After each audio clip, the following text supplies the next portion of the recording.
Hello everyone, screen पे देखिए आप लोगों को 3 सेंटेंसेस दिख रहे होंगे। सबसे पहला सेंटेंस है मैं हंसने लगता हूँ, सेकंड सेंटेंस है मैं हंसने लगा और थर्ड है मैं हंसने लगूंगा। तो अब देखिए ये जो पहला सेंटेंस यहाँ पे लिखा गया है ये हमारा प्रेजेंट में है, सेकंड सेंटेंस पास्ट में है और आई थिंक आप लोग समझ गए होंगे कि थर्ड सेंटेंस फ्यूचर में है। तो यहाँ पे एक ही बात को 3 अलग-अलग टाइम पे कहा गया है, प्रेजेंट, पास्ट एंड फ्यूचर। लेकिन क्या आपको पता है कि ये 3 सेंटेंसेस हम लोग सिर्फ एक वर्ड स्टार्ट की मदद से बना सकते हैं। जी बिल्कुल, सिर्फ स्टार्ट की मदद से हम लोग इस तरह के सेंटेंसेस को बना सकते हैं जब हम कोई काम करने लगते हैं प्रेजेंट में, या जब हम कोई काम करने लगे थे पास्ट में, या जब हम कोई काम करने लगेंगे फ्यूचर में। तो आज की क्लास में हम लोग स्टार्ट का यूज प्रेजेंट, पास्ट और फ्यूचर में देखने वाले हैं। तो सबसे पहले देखते हैं कि प्रेजेंट में स्टार्ट का यूज करके किस तरह से सेंटेंसेस को बनाया जाता है। तो देखिए प्रेजेंट में जो स्ट्रक्चर आपको यूज करना है उसमें आपको सबसे पहले लिखना है सब्जेक्ट, उसके बाद स्टार्ट या स्टार्ट्स, उसके बाद वर्ब की आईएनजी फॉर्म और लास्ट में ऑब्जेक्ट। देखिए इस स्ट्रक्चर का मतलब होता है जब हम कोई काम करने लगते हैं या करने लग जाते हैं। जैसे कि आप डे टू डे कॉन्वर्सेशन में बोलते हैं ना कि घर आते ही वो पढ़ने लगती है। तो जब आप कोई काम करने लगते हैं तब आपको यूज कर लेना है ये वाला स्ट्रक्चर। लेकिन ध्यान रखिएगा कि आप कोई काम करते हैं उसमें और आप कोई काम करने लग जाते हैं, इन दोनों में बहुत बड़ा डिफरेंस होता है। जैसे कि आपको बोलना हो मैं पढ़ती हूँ, वो खाती है, हम गाते हैं, मैं बात करती हूँ। तो ये सेंटेंसेस कैसे हैं? ये सेंटेंसेस प्रेजेंट इंडेफिनिट टेंस के होते हैं जिसमें हम ये बताते हैं कि हम कोई काम करते हैं। और इस तरह के सेंटेंसेस को बनाने का स्ट्रक्चर होता है सब्जेक्ट V1 ऑब्जेक्ट, सिंपल होता है। लेकिन जब आपको बोलना हो कि मैं कोई काम करने लग जाती हूँ, फॉर एग्जाम्पल मैं पढ़ने लग जाती हूँ, वो खाने लग जाती है, हम गाने लग जाते हैं, मैं बात करने लग जाती हूँ, तो इस तरह के सेंटेंसेस को बनाने के लिए हम कुछ डिफरेंट स्ट्रक्चर का यूज करते हैं।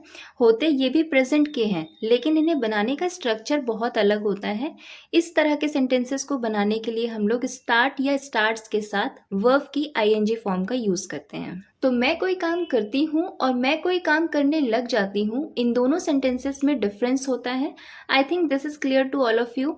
चलिए अब देखते हैं कि स्टार्ट और स्टार्ट्स का यूज हमें कौन से सब्जेक्ट के साथ करना है। देखिए स्टार्ट का यूज आपको करना है प्लूरल सब्जेक्ट जैसे आई, वी, यू, दे, इनके साथ, और स्टार्ट्स का यूज आपको करना है सिंगुलर सब्जेक्ट जैसे ही, शी, इट या किसी व्यक्ति के नाम के साथ। अब देखिए एग्जाम्पल, जैसे कि आपको बोलना हो कि तुम हंसने लगते हो, तो सबसे पहले आइडेंटिफाई करिए कि सब्जेक्ट सिंगुलर है या प्लूरल है। अब यू जो सब्जेक्ट है वो हमारा प्लूरल में आता है, तो यू के साथ हम यूज करेंगे स्टार्ट का। तो यहाँ पे सेंटेंस होगा यू स्टार्ट लाफिंग। काफी सिंपल है, अगर आप ट्राई करेंगे तो बहुत ही आसानी से बना पाएंगे। बस इतना ध्यान रखिएगा कि स्टार्ट का यूज करना है या स्टार्ट्स का, सब्जेक्ट के अकॉर्डिंग। और स्टार्ट और स्टार्ट्स दोनों के बाद ही आपको वर्ब की आईएनजी फॉर्म लगा देनी है। जैसे कि आपको बोलना हो मैं पढ़ने लगता हूँ, तो आपका सेंटेंस बनेगा आई स्टार्ट स्टडिंग। अब देखिए अभी आपको ये सेंटेंसेस थोड़े से इनकम्प्लीट से लग रहे होंगे। ये सेंटेंसेस ज़्यादा मीनिंगफुल तब लगेंगे जब आप इनके पहले कोई और सेंटेंस ऐड करेंगे। फॉर एग्जाम्पल आपको बोलना हो कि जैसे ही मैं घर आता हूँ मैं पढ़ने लगता हूँ, तो आपका सेंटेंस बनेगा as soon as I get home I start studying. इसी तरह से अगर आपको बोलना हो कि वो हर छोटी छोटी बात पर बहस करने लगता है, तो अब देखिए सब्जेक्ट क्या है, ही है, सिंगुलर है, तो ही है, सिंगुलर है, तो इसके साथ हम यूज करते हैं स्टार्ट्स का। तो यहाँ पे सेंटेंस बनेगा he starts arguing over every little thing, हर छोटी छोटी बात पर। टीचर के क्लास में आते ही हम पढ़ाई करने लगते हैं, तो यहाँ पे आपका सेंटेंस बनेगा we start studying as soon as the teacher enters the class. We subject है इसलिए हम लोगों ने स्टार्ट का यूज किया है। अब प्रॉब्लम यहाँ पे लोगों को ये आती है कि इतना लंबा स्ट्रक्चर है, हम याद कैसे रखेंगे इसे। तो देखिए एक सेंटेंस को बनाने के लिए सबसे पहले हम लिखते हैं सब्जेक्ट और सबसे लास्ट में हम लिखते हैं ऑब्जेक्ट। ये चीज़ मैं आपको मल्टीपल टाइम्स अपनी वीडियोस में बता चुकी हूँ। तो आपको जो याद रखना है वो है बीच का पोर्शन। इसलिए मैं आपको बार बार बोल रही हूँ कि अगर आपको इस तरह के सेंटेंसेस बनाने हैं प्रेजेंट में, तो आप यूज़ करेंगे स्टार्ट या स्टार्ट्स के साथ वर्ब की आईएनजी फॉर्म। बस इतना ही आपको याद रखना है। अब देखिए, क्योंकि मैं आप लोगों को पढ़ा रही हूँ तो इसीलिए मुझे कंप्लीट स्ट्रक्चर लिखना पड़ता है स्क्रीन पे।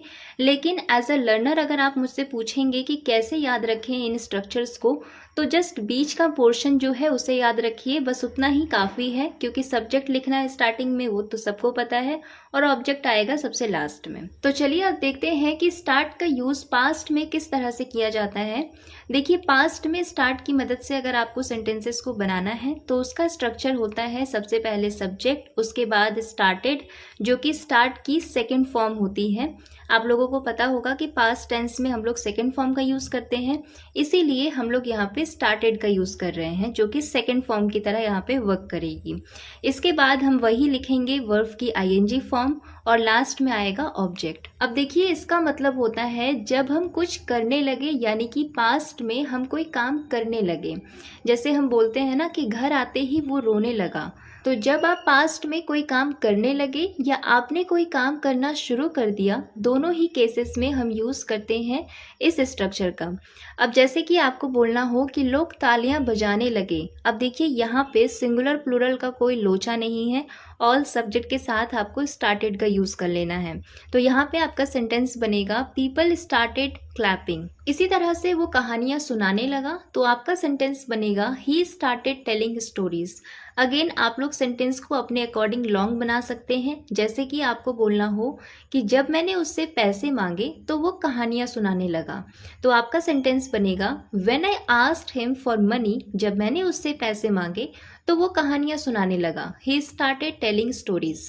इसी तरह से अगर आपको बोलना हो कि लंच के बाद बच्चे गार्डन में खेलने लगे, तो आप बोलेंगे the kids started playing in the garden. बच्चे गार्डन में खेलने लगे लंच के बाद, आफ्टर लंच। खबर सुनते ही वो रोने लगी, as soon as she heard the news. खबर सुनते ही या जैसे ही उसने खबर सुनी वो रोने लगी, शी स्टार्टेड क्राइंग। तो गाइज, जब आपको बोलना हो कि हम कुछ करने लगे या हमने कुछ करना शुरू कर दिया पास्ट में, तो आपको स्टार्टेड के साथ में वर्ब की आईएनजी फॉर्म का यूज़ कर लेना है। तो अब देखिए कि अगर आपको कुछ इस तरह के सेंटेंसेस बोलने हो, जैसे तुम हंसने लगोगे, वो रोने लगेगी, वो चलने लगेगा, वो बात करने लगेगी, यानी कि स्टार्ट की हेल्प से आपको फ्यूचर में सेंटेंसेस को बनाना हो, तो आपको यूज़ कर लेना है सबसे पहले सब्जेक्ट। उसके बाद यहाँ पे भी हम लोग स्टार्ट का यूज़ करेंगे, जैसे कि अभी तक हम लोग करते हुए आ रहे थे, लेकिन यहाँ पे हम स्टार्ट से पहले विल लगाएंगे, क्योंकि आपको पता है ना कि फ्यूचर का सेंटेंस है तो विल तो आएगा ही। तो विल स्टार्ट के साथ में हम वर्ब की आईएनजी फॉर्म लगाएंगे और लास्ट में ऑब्जेक्ट। देखिए, विल स्टार्ट के साथ वर्ब की आईएनजी फॉर्म का मतलब होता है कि आप कुछ करने लगेंगे या फिर आप कुछ करना शुरू कर देंगे फ्यूचर में। जैसे कि आपको बोलना हो कि तुम चलने लगोगे, आप बोलेंगे यू विल स्टार्ट वॉकिंग। हम गाना गाने लगेंगे, वी विल स्टार्ट सिंगिंग। हम खेलना शुरू कर देंगे, वी विल स्टार्ट प्लेइंग। ध्यान दीजिएगा कि हम खेलना शुरू कर देंगे या हम खेलने लगेंगे, दोनों बातें एक ही हैं, तो एक ही तरह से बनेगा sentence, we will start playing. मैं पढ़ाने लगूंगा, I will start teaching. So guys, आप लोगों ने देखा कि स्टार्ट का यूज़ हम लोग किस तरह से प्रेजेंट, पास्ट और फ्यूचर में कर रहे हैं। एक बार फिर से क्विक रिकैप कर लेते हैं ताकि आप लोगों को अच्छे से समझ में आ जाए। देखिए, अगर स्टार्ट की हेल्प से आपको प्रेजेंट में सेंटेंस को बनाना है, तो आपको एक ही चीज़ का ध्यान रखना है, एक ही चीज़ आपको याद रखनी है, और वो है स्टार्ट या स्टार्ट्स के साथ में वर्ब की आईएनजी फॉर्म। अगर पास्ट में सेंटेंस बनाना है तो आप स्टार्टेड के साथ में वर्ब की आईएनजी फॉर्म यूज़ करेंगे, और अगर फ्यूचर में सेंटेंस को बनाना है तो आप विल स्टार्ट के साथ में वर्ब की आईएनजी फॉर्म यूज़ करेंगे। ओके, अब देखिए, यहाँ पे आप लोगों ने एक चीज़ नोटिस ज़रूर की होगी कि इन सभी स्ट्रक्चर्स में, इन सभी में एक चीज़ कॉमन है, और वो है वर्ब की आईएनजी फॉर्म। तो एक से दो बार अगर आप इस चीज़ को ध्यान से देखेंगे, ध्यान से समझेंगे, तो आपको बहुत अच्छे से समझ में आ जाएगा। आपको कोई कन्फ्यूजन नहीं रहेगा कि प्रेजेंट में, पास्ट में और फ्यूचर में किस तरह से हम स्टार्ट का यूज़ करना है। ठीक है, अब मैं आपको प्रैक्टिस के लिए कुछ सेंटेंसेस दे रही हूँ। देखिए, ये सेंटेंसेस काफ़ी इजी हैं, कुछ तो हम लोगों ने एग्जाम्पल्स में ही कवर कर लिया है, तो एक बार ट्राई ज़रूर करिएगा, एक बार चेक करिएगा खुद को कि आप कितना समझ पाए हैं, और जो भी आंसर आएगा, जो भी आपको पता है, वो कमेंट करके बताइएगा। Thanks for watching.